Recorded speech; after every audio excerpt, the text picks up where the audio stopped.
नमस्कार, AMV network देख रहे हैं आप। आपके साथ मैं हूं बबीता। खबरों की शुरुआत बड़ी खबर से करेंगे। मेरठ से इस वक्त की बड़ी खबर आपको बता रहे हैं।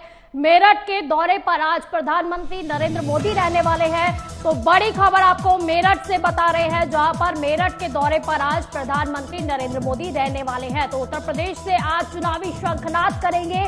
मेरठ में पीएम नरेंद्र मोदी जनसभा को संबोधित भी करेंगे, तो साथ ही सीएम योगी आदित्यनाथ और भूपेंद्र चौधरी भी मौजूद रहेंगे। तो अनुप्रिया पटेल, जयंत चौधरी भी रैली का हिस्सा रहने वाले हैं। इसी के साथ ही ओम प्रकाश राजभर, संजय निषाद भी शामिल होने वाले हैं इस रैली में। तो मोदी के साथ एनडीए का कुनबा आज रैली में शामिल होने वाला है। जो गठबंधन है उसमें आज सभी दल जो है इसमें शामिल होने वाले हैं। एनडीए के पूरे दल इसमें शामिल होंगे। तो पहले दूसरे चरण के चुनाव को लेकर मोदी आज रैली करने वाले हैं, जिस दौरान वो जनसभा को संबोधित भी करेंगे।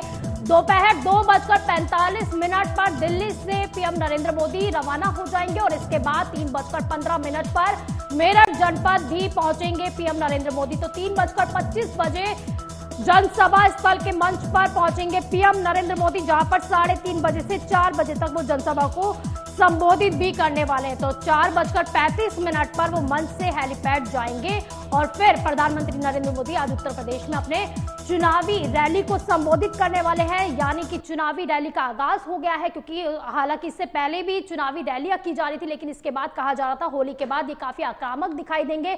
बीजेपी आक्रामक रूप से रैलियों पर रैलियां करती हुई नजर आएंगी। महारैली का आयोजन भी किया जाएगा, जिसमें आज जो है मेरठ में इस रैली का आयोजन किया जा रहा है, जिसमें एनडीए के सभी दल जो है इसमें शामिल होने वाले हैं। प्रधानमंत्री नरेंद्र मोदी आज उत्तर प्रदेश में अपने चुनावी शंखनाद को फूंक देंगे। तो अभियान का शंखनाद मेरठ से आगाज होगा। तो आरएलडी के साथ ये बीजेपी की पहली चुनावी रैली भी रहने वाली है। तो यहां बीजेपी ने अभिनेता अरुण गोविल को अपना उम्मीदवार बनाया है। तो उन्हीं के प्रचार के लिए पीएम नरेंद्र मोदी यहां पर पहुंचेंगे, जनसभा को संबोधित भी करेंगे। इसी दौरान जन कल्याणकारी योजनाओं के बारे में जनता को बताएंगे भी। और साथ ही वहीं राष्ट्रीय लोकदल के अध्यक्ष जयंत चौधरी, जो हाल ही में बीजेपी के नेतृत्व वाले राष्ट्रीय जनतांत्रिक गठबंधन यानी कि एनडीए में शामिल हुए हैं, वो भी पीएम नरेंद्र मोदी के साथ मंच साझा करने वाले हैं। तो यानी कि एक ही मंच से कई तस्वीरें आज हमें देखने को मिलेंगे।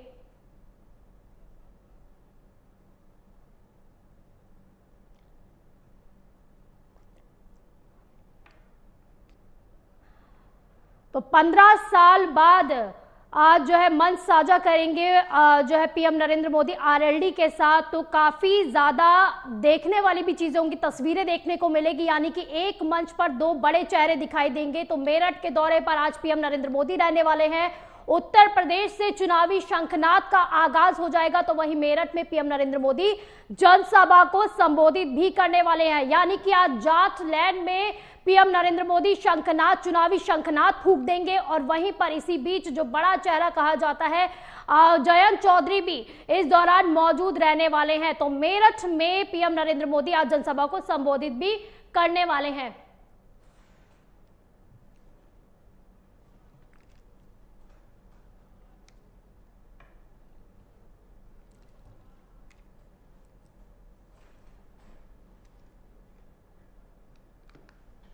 तो ज्यादा जानकारी के लिए हमारे संवाददाता भी हमारे साथ जुड़ गए हैं। तो मनव्वर चौहान हमारे साथ जुड़ गए हैं। मनव्वर, किस तरह की तैयारियां देखने को मिल रही है, क्योंकि आज जाटलैंड पहुंचने वाले पीएम नरेंद्र मोदी?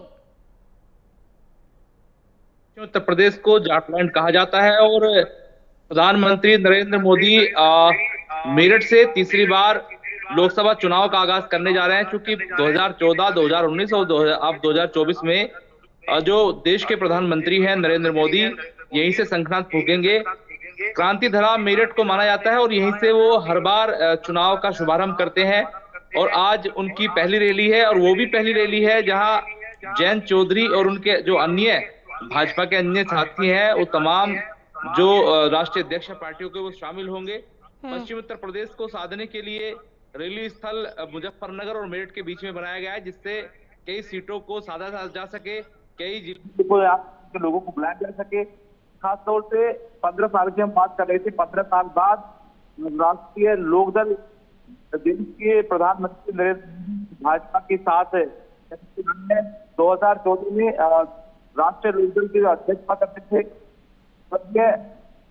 उनके कह सकते हैं वो गृह मंत्री थे कांग्रेस में, पहले 2014 से पहले वो भाजपा में रहे थे, लेकिन अब 2014 की सरकार के बाद जो अब सरकार चल रही है जिसमें आ गए हैं, तो 15 साल के गया है।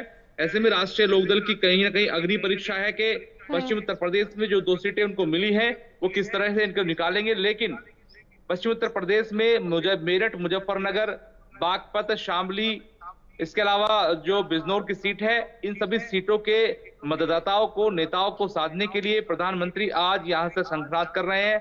तमाम जो योजनाएं हैं उनको बताया जाएगा और खासतौर से जो राष्ट्रीय लोकदल है उसका यहाँ रहने वाले हैं वो उनके राष्ट्रीय अध्यक्ष, वो भी जाटलैंड में इस बार देखा जाएगा कि अपने लोगों को इकट्ठा करेंगे। अब तक ये देखा जाता था कि राष्ट्रीय लोकदल और भारतीय जनता पार्टी के जो प्रत्याशी हुआ करते थे वो आपस में क्लैश किया करते थे। बागपत में खुद जयंत चौधरी लड़ा करते थे और उनके पिता मुजफ्फरनगर से डॉक्टर संजीव बालियान के सामने प्रत्याशी हुआ करते थे। लेकिन पिछली बार देखा गया 19 में जयंत चौधरी और उनके पिता दोनों ही हार गए, लेकिन दूसरे नंबर के प्रत्याशी बने।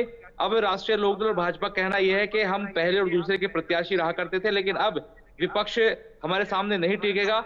लेकिन अब देखा यह भी जा रहा है कि विपक्ष ने जिस तरीके से इंडिया अलायंस किया हुआ है, गठबंधन किया हुआ है, और पीडीए के कह सकते हैं हवाला देकर के जो समाजवादी पार्टी के राष्ट्रीय अध्यक्ष हैं वो प्रत्याशियों को उतार रहे हैं।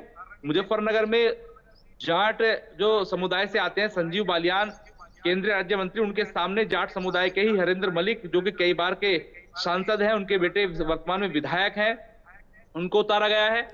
और बिजनौर की अगर बात कर लें तो राष्ट्रीय लोकदल के खाते में सीट है। यहाँ पर चंदन चौहान जो कि गुर्जर बिरादरी से आते हैं, गुर्जर प्लस जाट प्लस और अन्य दल को लेकर के वो चल रहे हैं। लेकिन यहाँ पर भी कह सकते हैं यहाँ भारतीय जनता पार्टी मजबूत है, यहाँ अगर कोई टक्कर दे सकता है तो बहुजन समाज पार्टी के विजेंद्र चौधरी। लेकिन मनव्वर, हमेशा देखा गया है कि जो जयंत चौधरी आरएलडी का अगर देखा जाए तो एक अलग वोट बैंक है उनका, जाट वोट बैंक है, किसान वोट बैंक है, और उसका हमेशा से ही फायदा उन्हें मिलता भी आया है। तो कितना आसान अब बीजेपी के लिए उनकी राह हो चुकी है, क्योंकि 80 का टारगेट लेके चल रही है।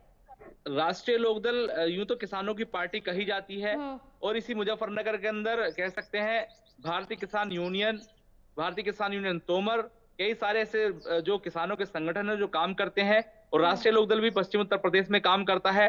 देखा यह जाता था कि किसानों की रैलियों के अंदर राष्ट्रीय लोकदल के गीत गाए जाते थे कि आरएलडी आई रे। अब माना यह जा रहा है कि राष्ट्रीय लोकदल ने जिस तरीके से भारतीय जनता पार्टी के साथ अपना गठबंधन किया है, बहुत सारे लोगों में उत्सुकता है कि अब क्लैश नहीं होगा।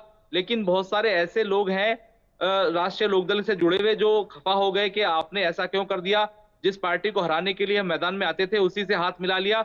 जो अन्य वोटर्स थे जो उन पर विश्वास करते थे, खासतौर से मेरठ के सिवाल खास विधानसभा सीट की अगर बात कर लें, सिवाल खास विधानसभा सीट तो मेरठ की है, लेकिन बागपत में वो लोकसभा में लग जाती है। यहाँ से गुलाम मोहम्मद विधायक हैं राष्ट्रीय लोकदल के, वो खासतौर से मुस्लिम वोटों से जीत करके आए हैं।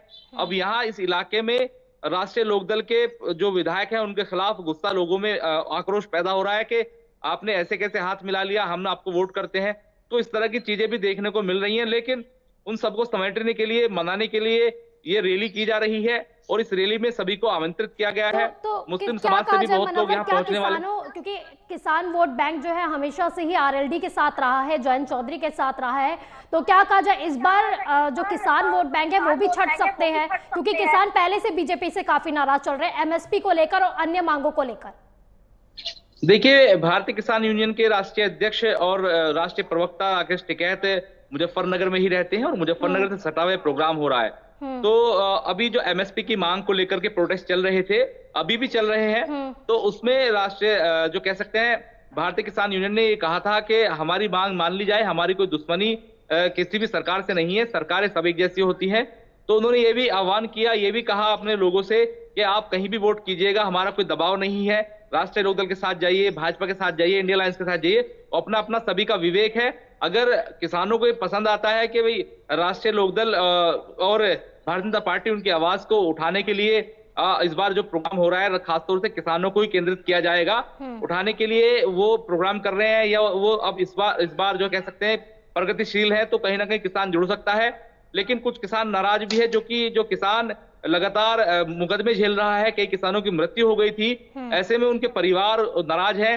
और वो लोग नाराज हैं। और हरियाणा की बात कर ली जाए, पंजाब की बात कर ली जाए, तो जो लोग अभी भी प्रोटेस्ट कर रहे हैं वो भी नाराज हैं। तो कहीं ना कहीं कह सकते हैं राष्ट्रीय लोकदल पश्चिम में तो साथ निभा देगी, लेकिन हरियाणा और पंजाब की अगर बात कर ली जाए तो यहाँ के किसानों को मनाना बड़ा मुश्किल हो जाएगा।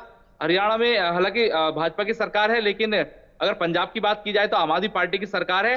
तो कहीं ना कहीं किसानों को मनाने की कोशिश तो जारी है, लेकिन ये देखना होगा कि इस चुनाव में किसानों को कितना मना पाते हैं, कितना नहीं। यानी मनोवर सबसे कहा बड़ा जा सकता दाव है तो एक तरह राष्ट्रीय लोकदल को से शक्ति प्रदर्शन करने की कोशिशें भी की जा रही है और एक तरह से ये भी दिखाया जाएगा कि हम साथ साथ है, कि यहाँ पे राजनीति भी दिखाई जाएगी। तो क्या कहा जाए, किस तरह की तैयारियां वहां देखने को मिल रही है, कितनी देर में नेता लोग वहां पे पहुंचने वाले, कौन से दिग्गज चेहरे होंगे जो इसमें शामिल होने वाले हैं, और साथ ही यहाँ पर क्योंकि किसानों को जुटाने की कोशिश की जा रही है, क्या कुछ इसको लेकर बीजेपी ने टारगेट रखा हुआ है?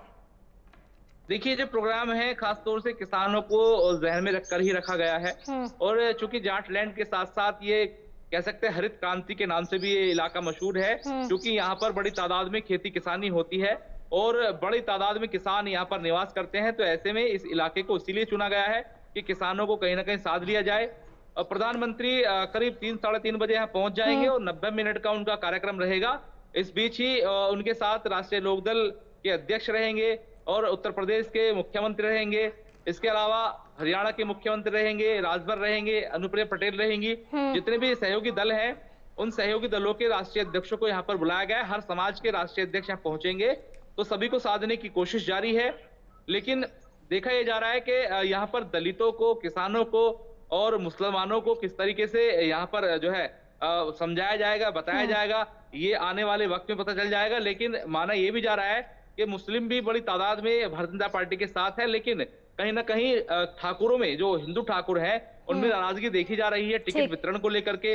रात ऐसी घटना सामने आ गई, संजीव बालियान के काफिले पर हमला हो गया है। हालांकि कई लोग घायल हुए हैं और जो घायल हुए हैं वो सभी ठाकुर बिरादरी के हैं, लेकिन माजरा क्या था अभी चीजें खुलकर सामने नहीं आई मनोवर, ठीक है, आप इस खबर पर नजर बनाए रखें, आपसे अपडेट लेते रहेंगे। फिलहाल के लिए बहुत बहुत शुक्रिया आपका इन तमाम जानकारी के लिए।